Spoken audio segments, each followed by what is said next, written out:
Welcome to Run With It, Canada's running fitness and health program. On this month's episode, we have Train Like a Pro segment, so stay tuned for that. But first, let's go to my conversation with Ryan Brown on breast health advice. Check this out. Joining me today is Ryan Brown. He's an advocate and educator on breast health. Ryan is here to talk about his motivation for raising awareness for breast health issues and some misconceptions. Welcome, Ryan. Well, hey, thanks for inviting me here. Yes, and Jenine, Vice, and Alisha. Yes. Welcome, everyone. So, Ryan, I'd like to start with you. What was your inspiration behind getting involved in breast health? It kind of found me. I was looking for a light that could go through muscle. So I've been doing massage now for about 30 years. And I couldn't find a light that would go through muscle to prove that I was doing something different. My concept was, when you put like a flashlight behind your thumb, you can kind of see through it. I was like, oh, maybe if I can put like a light behind your bicep, massage your bicep, and then after we do like another light test, and theoretically was thinking that the light would come through more, but all the manufacturers around the world couldn't produce a light that would go through muscle, so they said we can go through breasts. So I was like, okay, I guess I'll try that. And then, so here we are. Yeah, pretty much. I never had the intentions of working on breasts. It just kind of found me. Yeah. It found you. Was there a pivotal moment, though, that you thought, I want to help, with breast cancer and, raising breast health awareness? Yeah, like I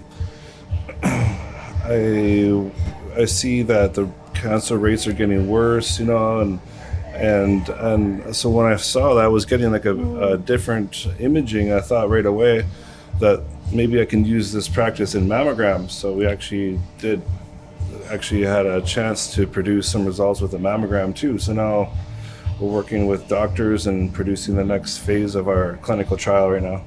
That's wonderful. And what are some misconceptions? I think the biggest misconception is that massaging your breasts can give you breast cancer or spread breast cancer if you already have it. So I think a lot of women don't massage their breasts because they think if they have it, they don't want to massage their breasts because they might spread it and make it worse. But that is 100% false. You cannot spread breast cancer by massaging your breasts.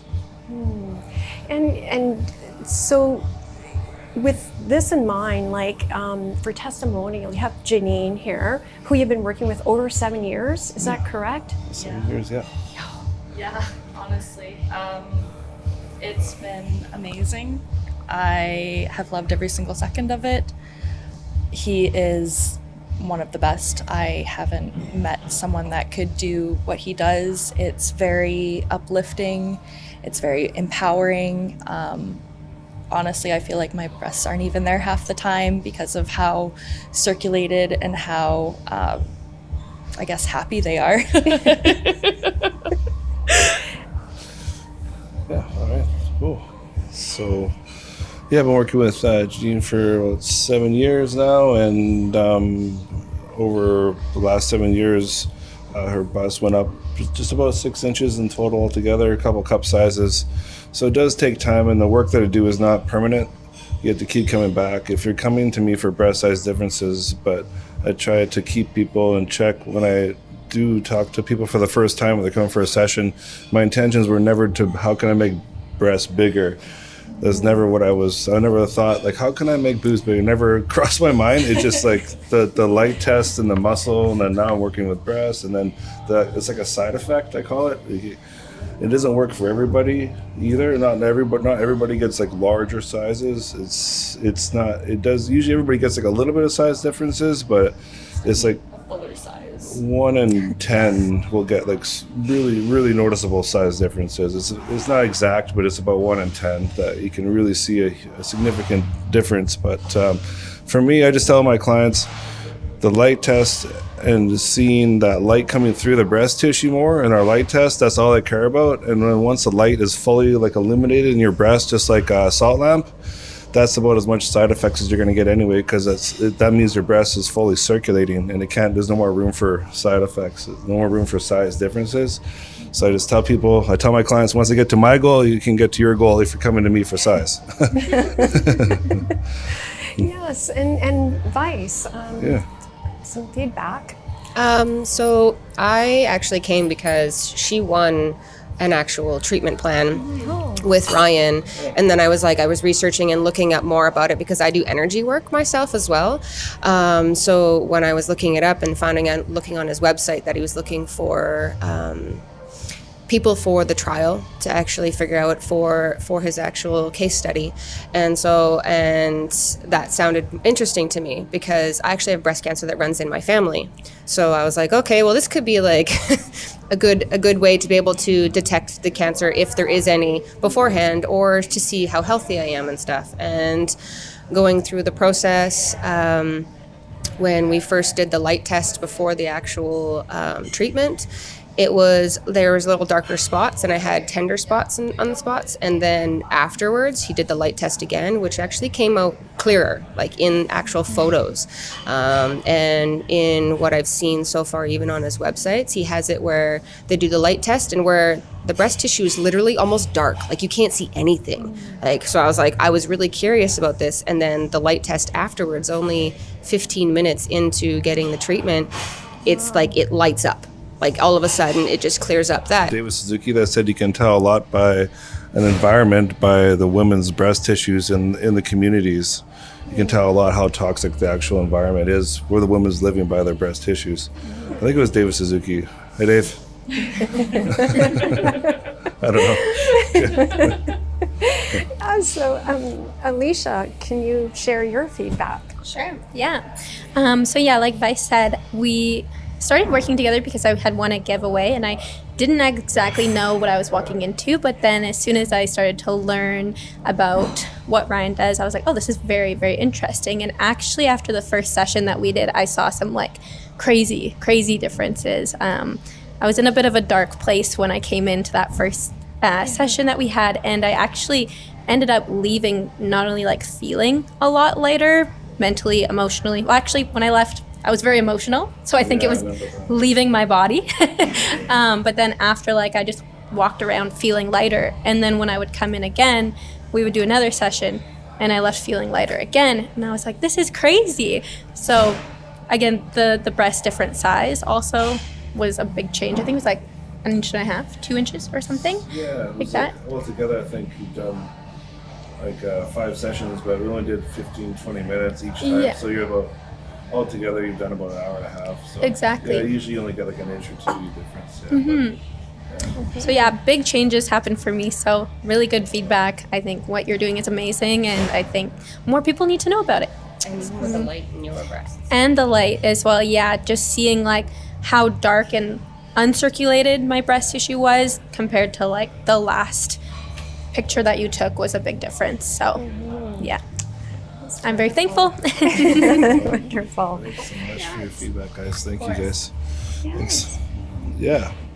So, I guess in summary, between all of them, Janine's experienced significant size differences over like 7 years, and the girls have experienced some size differences, a little bit of size differences, I should say, but it's only been like a very short period of time. But they did see like the light coming through in their light test more, and that's really all I'm here for. That's my whole intention, is just to create circulation and awareness.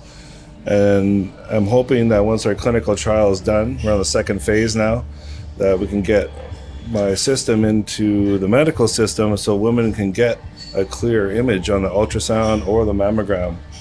Because it's only about 12 to 15% of women in North America have to come back because their imaging wasn't very clear in the mammogram or the ultrasound. Wasn't, so they have to go back for another one, and they usually have to wait 3 to 6 months to go back.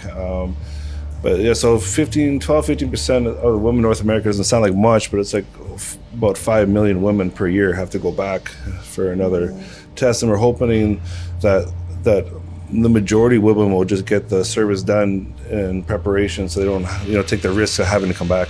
Mm-hmm. Yeah, because it actually makes the breasts that much brighter. So like I feel for myself, if I was to be going in and getting imaging done, before the breast massages and stuff, it would have been a lot darker is what he's describing there, 1000%. Like just by seeing the pictures myself. So like getting the mammogram after you get the treatment would be huge to be able to see deeper in the tissues.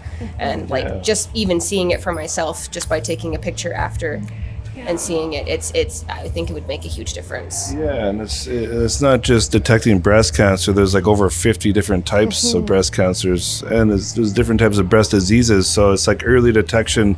Even if there's like a little bit of percent chance that I can help someone detect something earlier, it's worth it. Even if it just helps one person for me, right? Yeah, no, it's wonderful. You see the before and after. Yeah. And that's huge. So tell us more about your school. Oh, sure. Yeah, I've been running a school since 2017 for muscles mostly. So I still do that, and then I just evolved into my schools now for breasts too. But I've only certified 2 doctors so far. It's very hard to get in, and I'm very picky about who I bring on for that. I'm not just bringing on anybody. But yeah, so I have like the muscle side of school, and that's kind of like a prerequisite if you really want to go on to advance into the women's chest certifications. But yeah, so got that online now and getting more people interested in that, and yeah. And it's like, it's like a process to everything, and it's getting rid of the taboo and raising breast health awareness, what you're doing. And it's the study that's important too. And then I understand you also have plans for a documentary as well. Oh, thanks. Yeah. Congratulations. I know. Yeah, thanks. Yeah, I got a lot on the go. Yeah. Yeah, hopefully get that out. She's been a part of the documentary quite a bit. And, yeah. A lot.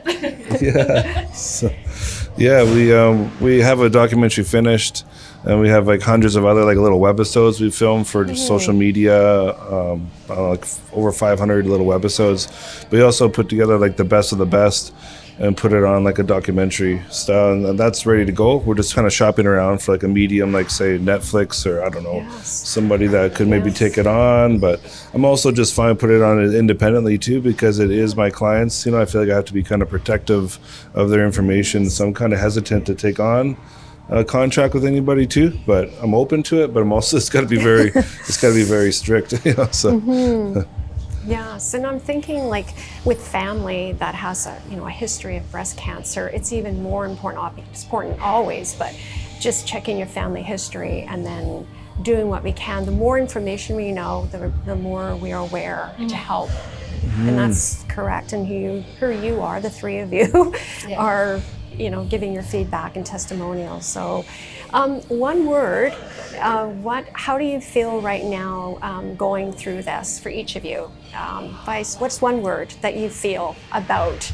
Is it empowerment? Is it health? What is one thing that goes through your mind? One word. Relief. And the reason why would be because of the fact of it gives you more awareness of what's actually happening in your body. You physically get to see it even in a picture right there, even before you have to go for mammogram. Because I'm supposed to be going for one in like the next couple of months as well. And so I'm like, this just makes it so much more at ease for myself. So I would say it definitely is a sign of relief. Great, thank you. I really like that one. Honestly, I've said this word so many times, but the word that just keeps coming to mind is like lighter. Just like going into the sessions, feeling dark and heavy, and then coming out lighter. So, yeah, that's all I can say. That's wonderful. I would say mine would be enlightenment.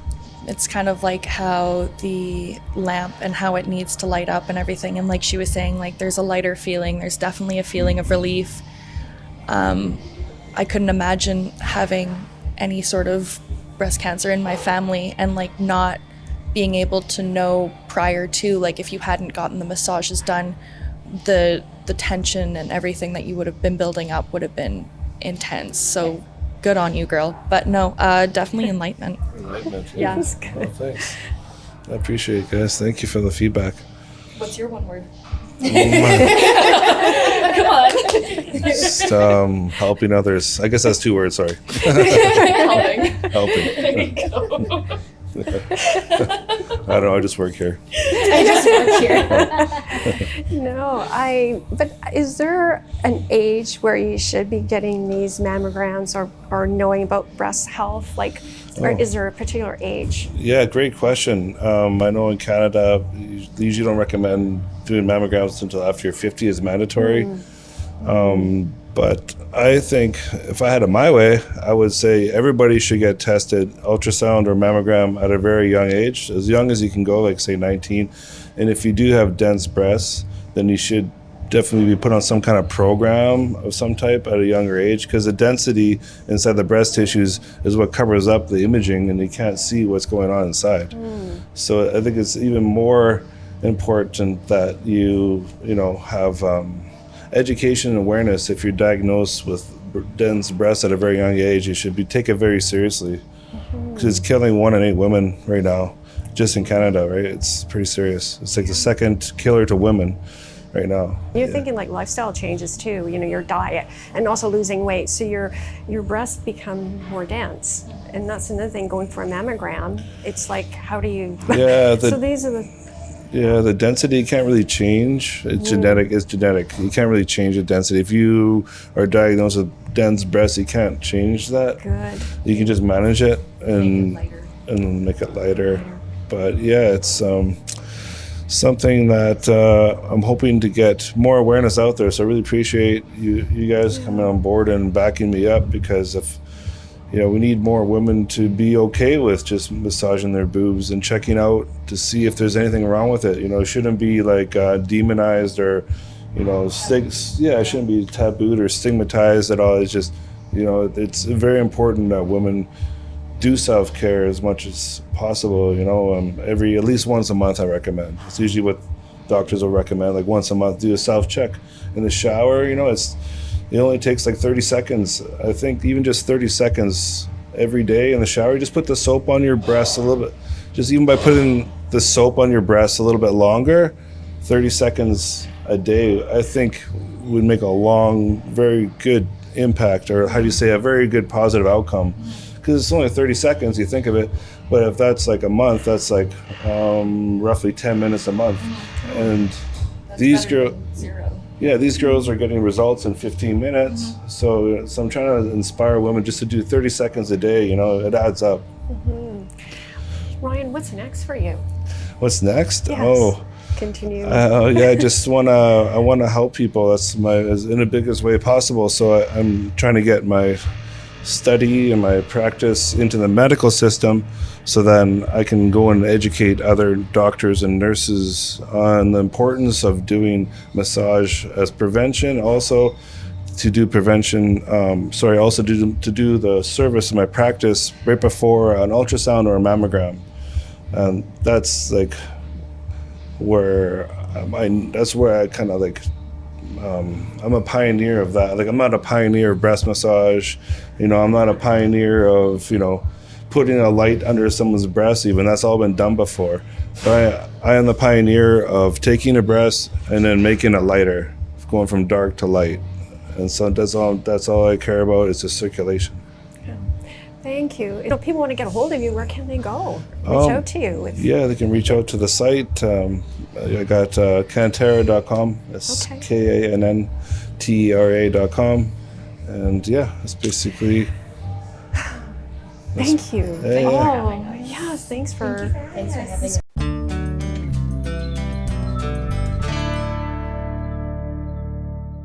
Joining me today on the Train Like a Pro segment is a very special guest, JR Larose. JR is here to talk about his in-demand motivational speaker career, his football background, accomplished football background, and his upcoming award. So I am so excited to have you with me today on the program, JR, and welcome. Oh, thank you. Thank you for having me. I'm looking forward to this. And how are you? I'm doing well. I'm doing well. Actually, I just got home this morning, landed back in Vancouver this morning. I was coaching in Saskatchewan. I coach up at Cumberland House Cree Nation. And so we just had our first playoff game and we ended up losing. So it was a tough day yesterday, but it was I tell the kids all the time, there's tons of lessons that we can learn in our losses, wins and losses. And so we'll be back bigger and stronger, faster next year. Yes, and JR, for your award-winning football career, you are coaching and you love it, right? You have that passion for coaching, teaching. I think for me, I love when these kids are able to just like for the football team. It's a second year program that I'm coaching, and I've been coaching for years at other teams, but for this one in particular, it's an Indigenous football team that just started 2 years ago, and to see how far they've come is so special to be a part of that, to be part of that growth. But the biggest thing is just being consistent in these kids' lives, consistently showing up where there's a lot of inconsistency. And so this year I was able to coach with my son as well. He was there helping me, my youngest son, his name's Alisha. So yeah, it's I love being around youth, kids, mentoring and coaching. Well, you are a role model for sure. And I love your quote. You must have a dream and a goal, then a choice to make it happen. And you do it. You practice what you preach, if I may say. You are, I understand, four-time winner of the Jamie Terrace Award of Community Service and nominated four times for the CFL's Tom Petty, I think that's how you pronounce it. Tom Pate, yeah, Tom Pate. Outstanding sportsmanship. So on the field and off the field, like I said, you're a role model to many. And I am just so excited. And you are now getting another award. Can you tell our viewers and listener about this champion award? It's when I was informed that I was winning it a few weeks ago. It's such an honor to be recognized for the work. I mean, I've been doing this work for ever since I've retired from football, working in Indigenous communities. I was doing even while I was playing football, but that was something that was full time. So I think just to be recognized for the work that I've done with these communities. I don't do the work for the recognition, but it's special to be recognized for the work that you do. And so for me, I look at it like this. The reason why I love the type of work that I do is I'm now the man that I needed when I was a kid, and I can show up for these kids and be that person for them. And this is just it's just a special achievement. To become from the work that I'm doing with such amazing youth. And congratulations again. And I would, with the Grey Cup being in Vancouver, I mean, that is so exciting. And I mean, tell us how excited you are. It's yeah, of course. I mean, we won the Grey Cup. I was part of the Grey Cup winning team in 2011 with the BC Lions, and so the fact that it's home again this year, hopefully, BC will be back in it and having the opportunity to win it. Because I know how special that was to win it. It was 56,000 fans when we won in 2011. To win it at home was something special. It's something that you remember for the rest of your life. So I'm looking forward to being part of the festivities this time. As a player, you're not really able to partake in the festivities because you're focusing on the game. But now I'm retired. I'm a player. I get to enjoy all the festivities that the Grey Cup has to offer. Yes, and JR, you retired in 2014, is that correct? 2015. 2015. Yeah, 2014 was my last season, yeah. Last season. And, tell us about your work as an in-demand motivational speaker. I mean, is it like about 400 presentations? Like you're always on the road. So how, tell us, how does it make you feel giving motivational talks to people who, they need it, but it is also as a refresher to make them say, I can do this. And as I keep saying, you're a role model. So tell us about your, your career. Well, I think it's I started really full time in 2015 when I retired from football. But the messaging is this. It's the tagline to a lot of my presentations is don't allow your situation to become your excuse in life. Mm-hmm. And I think many of us, regardless of your background, where you come from, how you were raised, life slaps every single one of us in the face. And for me, it's about teaching people tools on how to pick yourself up and not have that victim mentality. Because the biggest thing, one thing that I realized, even at a young age, is when I would make an excuse or kind of for whatever. If simple as just say I got a flat tire, and now instead of having to take a cab, I'm just like, oh well, that's an excuse. Or I think there's so many things that happen in our life that we can now used as almost as a crutch. And for me, it's being able to overcome that and find solutions rather than being a victim. Because the moment we remain a victim, or the moment we quit on things, it now is allowing us to quit on other things when life gets hard on us. And so for me, that quote, "Not don't allow your situation to become your excuses," is something that I apply daily. But my messaging is also about hope. I talk a lot about abuse. Family that's struggled with addictions. I was a kid that was abused, and so I think for a lot of it is removing those stigma around seeking help, and that's a big thing, especially for men. Is when they go to seek help, it's almost seen as a weakness, and I think there's more strength in being able to show vulnerability, and so that's a lot of my messaging as well. Yes, and then you were injured and you pushed through that. So everything you've gone through, there's been challenges and obstacles. So you've been injured and you got right back at it, and so can you tell us a little bit about pushing through the injuries? Yeah, I've been injured. I snapped my leg in half in 2008 when I was playing with Edmonton against Winnipeg. And then I was told I had potentially a career-ending injury the way I did it, because I was a skilled position. I played free safety at the time. And then so I was out a year and a bit, and then I came back. I missed all of 2009 season. 2010, I came back.